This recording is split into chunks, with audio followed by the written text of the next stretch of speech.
welcome to the Dad Golf Podcast. We are here bringing you the Dad Golf Trip Bible. Of course, we're joined as always with Tuxos and Hambino, but also we are joined today with by JJ from No Bunkers, No Bogeys Golf. Or, did I get that right, or did I get it backwards? Is it No Bunkers, No Bogeys, Bogeys, No Bunkers? No bunkers, no bogeys. No bunkers, no bogeys. Sorry. As Ian knows, I always abuse people's uh, brand names. That's my best attribute here. Getting the guest Speaking name of the wrong great like Hambino, 4 times, fantastic attribute of Tucker. It's Brad Backman. It's like, dude, this is the only guest you actually knew before this. Anyway, I'm great. I'm living my best life. It's 65 degrees out. I'm gonna put a hoodie on and go watch sports after this. So I'm living literally my best life. This is the best time of the year to live in Florida. well, Sorry, JJ. I know it's cold up there. Yeah, it's not that bad here, actually. Say again. I was going to say, it's not that bad here, actually. I mean, I'm sure it's fine in Massachusetts at this point. It's fall golf, Ian. Fall golf. Fall golf is beautiful, but you just cannot find your ball amongst the leaves. It's impossible. Impossible. Well, take advantage of the leaf rule. You can find us at the Dad Golf Podcast on Instagram and on Twitter at the Dad Golf Pod, the Facebook Dad Golf Podcast, and on our website, dadgolf.club. So, JJ, thanks for joining us. Obviously, we've had our main episode released a couple of weeks ago, but we're talking about somewhere that's near and dear to your heart. Where are we headed today on our Dad Golf Trip Bible? Well, if you're going to make a golf trip, you might as well go to a place where you get a little bit of an altitude advantage. This might add an extra 10, 20 yards to your drive. So we're going to where I did grad school. We're going to Colorado. Ian needs those 10 or 20 yards. Yeah, I love being able to say I can hit it 250 now. So that's fantastic. There you go. Perfect. The dad bod turning around the golf ball there. So, are we talking about Denver? Or are we talking about some of the suburbs around Denver, JJ? We're going to start in Denver, and then we're going to kind of spiral out. But all of these locations are no more than 45 minutes, under an hour from Denver proper. I'll tell you, man, I've been to Denver one time, and we were out there to go skiing in Brack, and flew in, and it was a really, really foggy day. And when the plane touched down on Denver Airport, you come in, and it is the flattest place on the planet. And I went, did they know we're supposed to go to Colorado? You know, Sunshine State? Little Dumb and Dumber reference, no? That's it. California. But it's wild flying into Denver, because literally, like, I think everybody thinks the whole city's like in the mountains, but really it's like this big flat plain, and it runs into the Rockies, and then you're just kind of like there. Yeah, the airport used to be probably 10, 15 minutes from downtown in a place called Stapleton. And then they built the new and improved airport. It's a beautiful airport.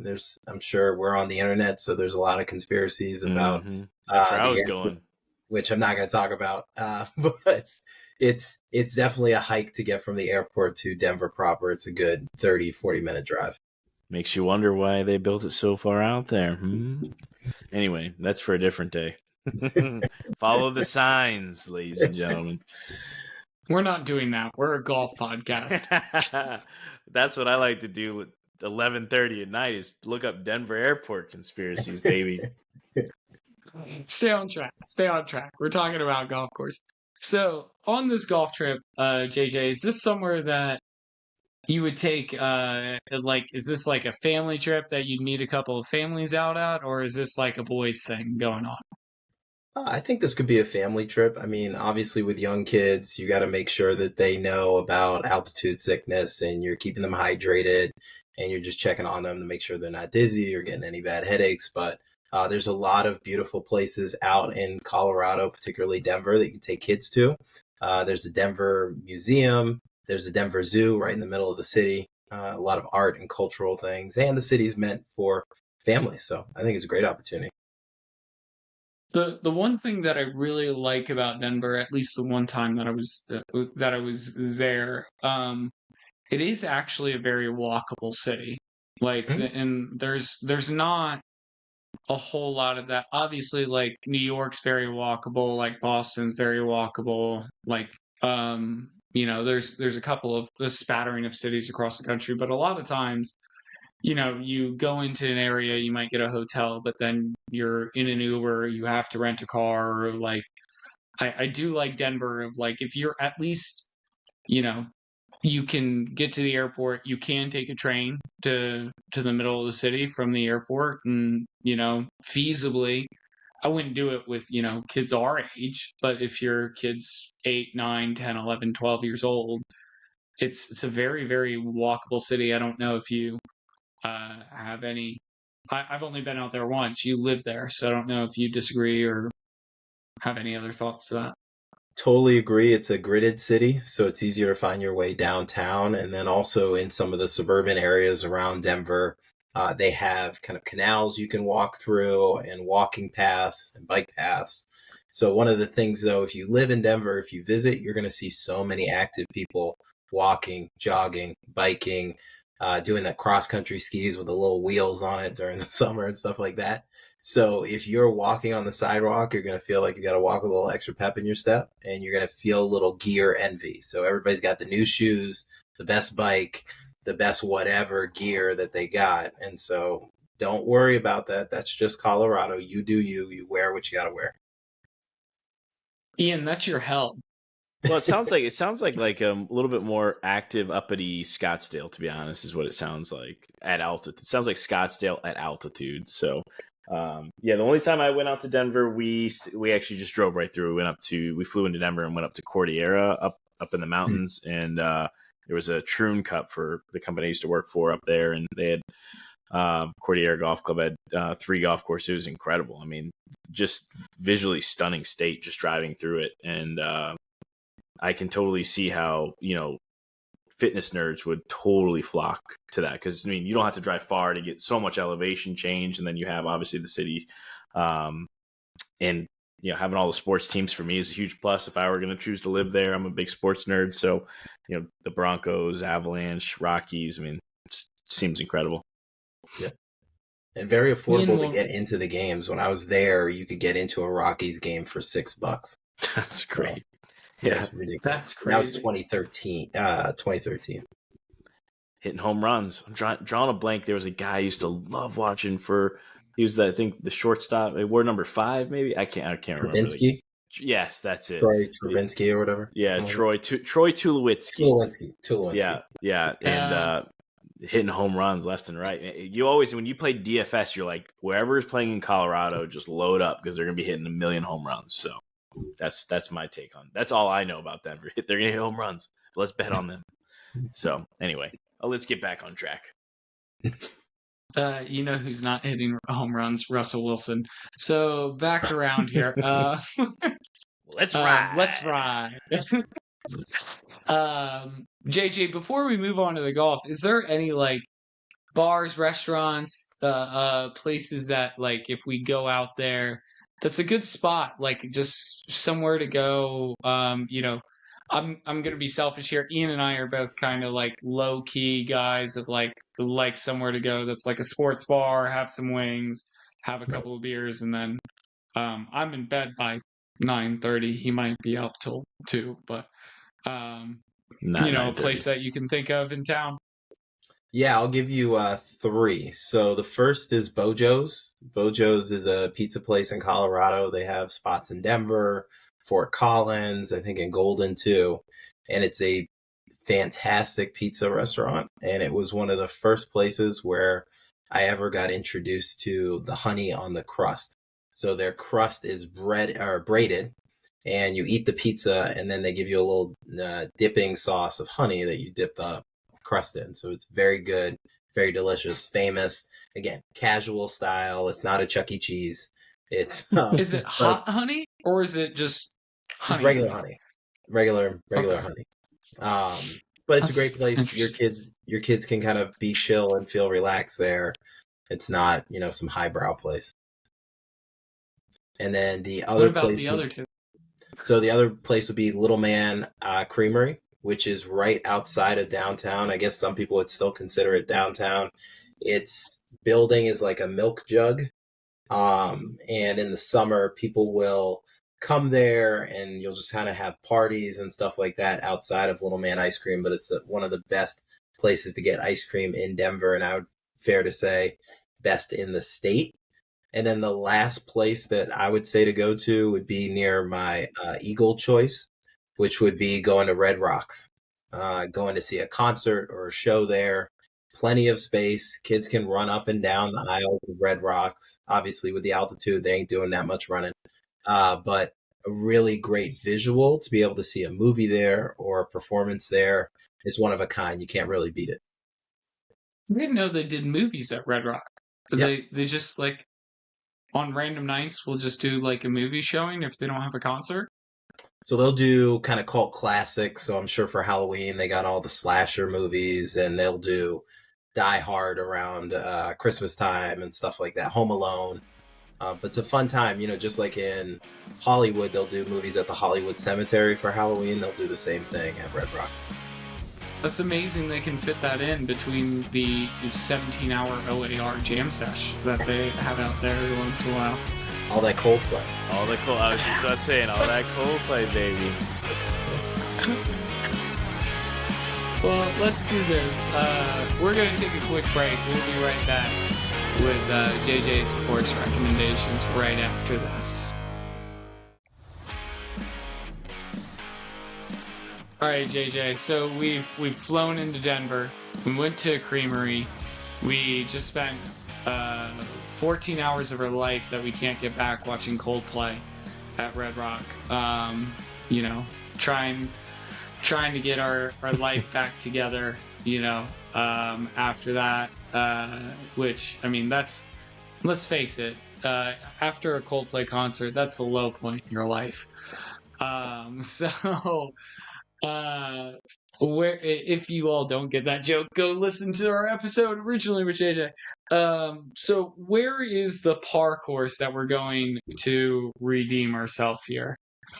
So I want to take you into my thinking. So if I'm thinking you're a family, you're on a trip, one or multiple kids, you've probably spent a lot of money on the flight to get there. You're maybe got one or two hotel rooms. So for the par, I'm going to take advantage of the beautiful public courses that Denver has to offer and save a little cash, but still play some great golf. So I'm going to go to the City Park Golf Course in the middle of downtown Denver. You got great views. Anytime you look to the west, you're going to see the Rocky Mountains. You can also see bits and pieces of downtown when you look in another direction. Great 18-hole course. Get in, get out, save some money because you spent a lot of money to get out there. So what is it about this golf course versus maybe some of the other courses that are cheaper in the area? I don't know. I've never been out there. That would make you pick this course over maybe another option in Denver. Well, this course for a public course has really good amenities in the facility. So the clubhouse, really well kept. Parking is easily accessible. But then also the people that come to the course, because the people make the course. So if you're looking to get connected in a foursome with some really interesting people and get a good cross section of the community of Denver, going to the City Park course is a great opportunity to meet some great folks and maybe get some recommendations on places to go and things to see while you're in the city. So that would be a place where I would start. In that video, did they have one of the ranges that are on the water that you can hit balls into the lake? They used to. I don't know if they still have it, but I think it looked like it from the video. Yeah, that's the first thing I noticed. Is like that's really cool, and not to mention you have the putt-putt course. I mean, that's a great spot to take your kids to. I mean, that's awesome.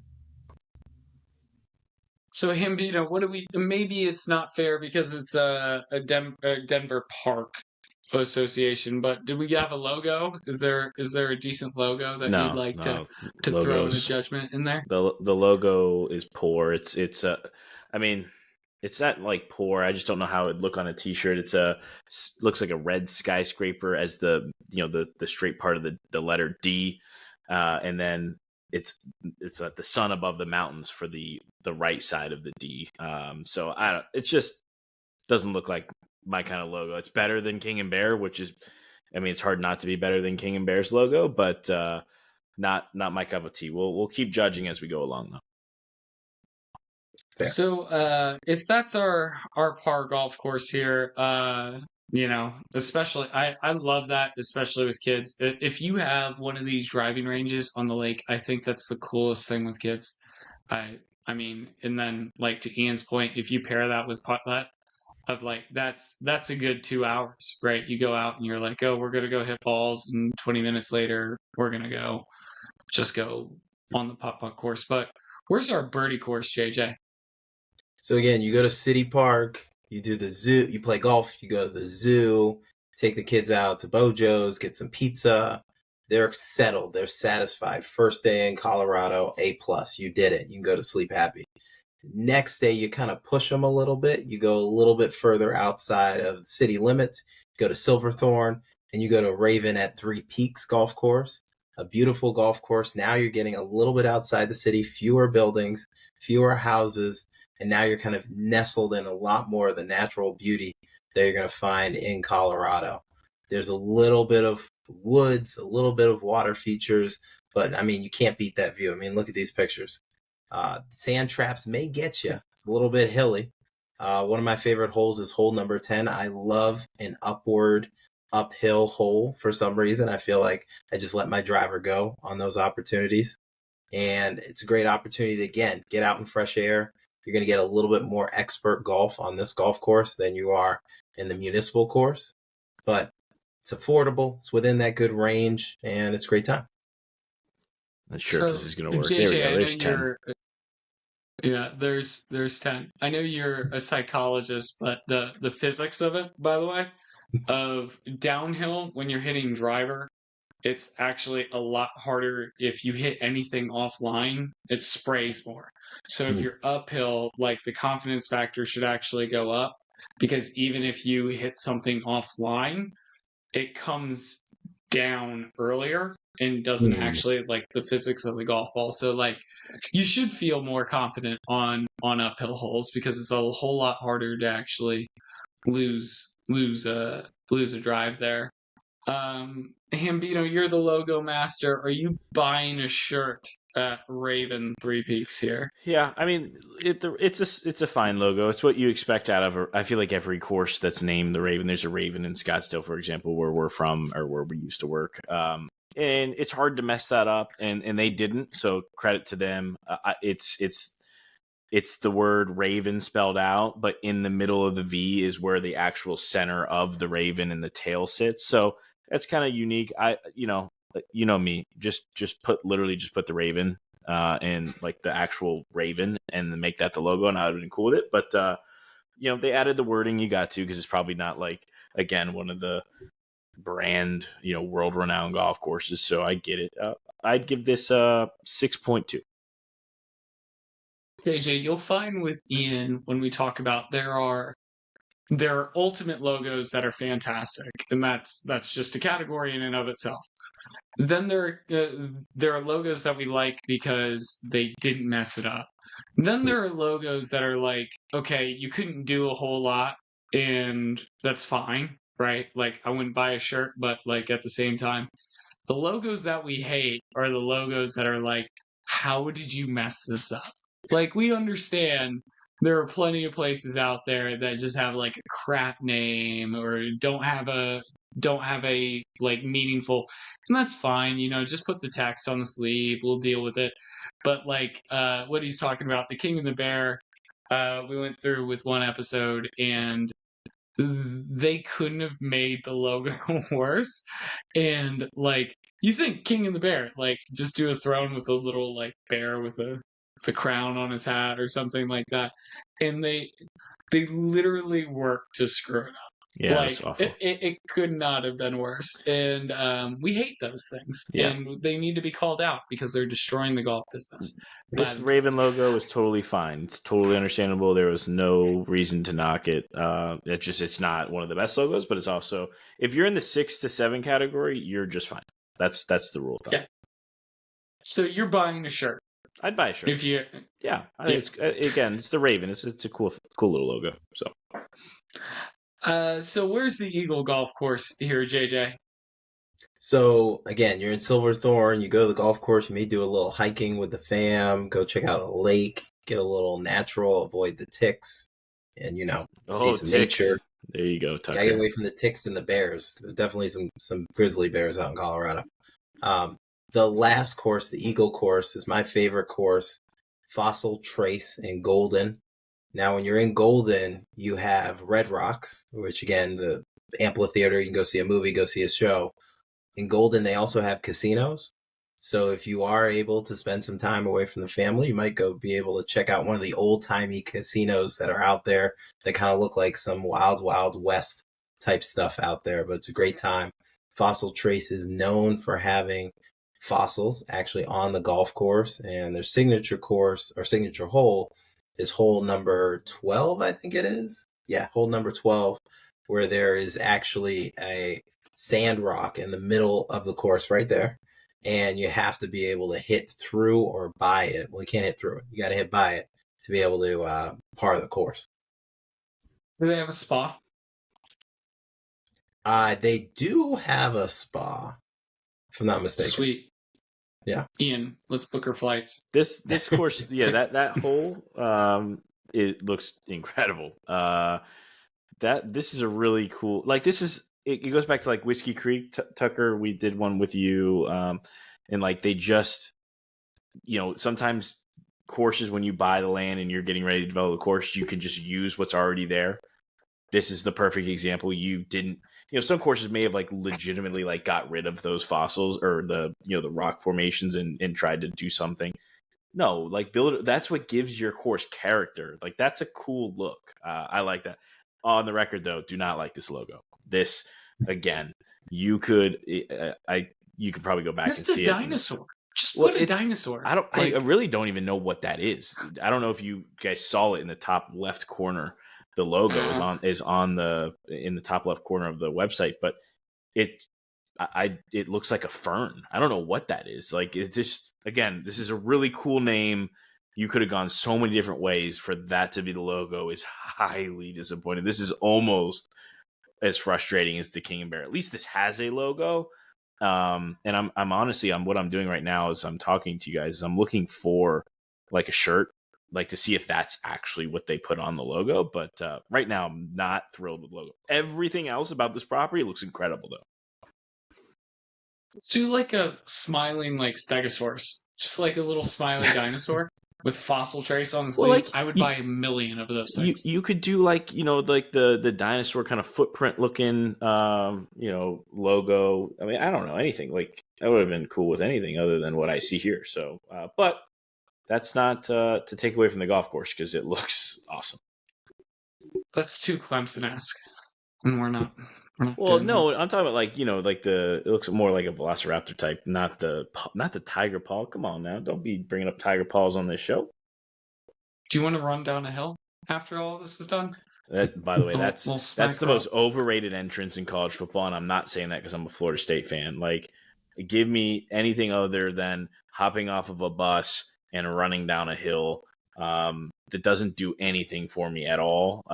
But man, everyone's like, that's the greatest entrance in college football. I'm like, I don't think so at all. And I'm not out here saying that Florida State's is the best entrance. I don't think that, but it's damn sure not Clemson. So anyway, that's for a different day. We're not doing that on this podcast. It's not the best entrance. It's not in the top 3 entrants in the ACC.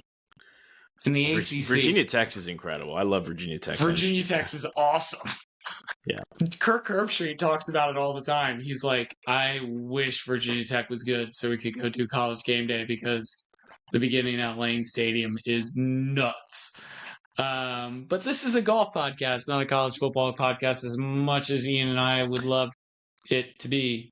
One more entrance that I think is incredible, and it's incredible because it's almost in folklore. Like you don't get to see it, and because Miami fans are never there at the game, so they've never seen the entrance to their games. So you can only imagine what it would be like if you got to see the entrance to a Miami game. So that has to be up there as number one because you have to really use your imagination. Anyway, I got my shot in at Miami. Now we can keep going. Is it just the siren? Is that what happens? It's the smoke. It's the smoke and the lack of fans is what they're really known for. So they smoke. They use smoke to hide what the actual stands look like behind the players as they're running out of the tunnel. JJ,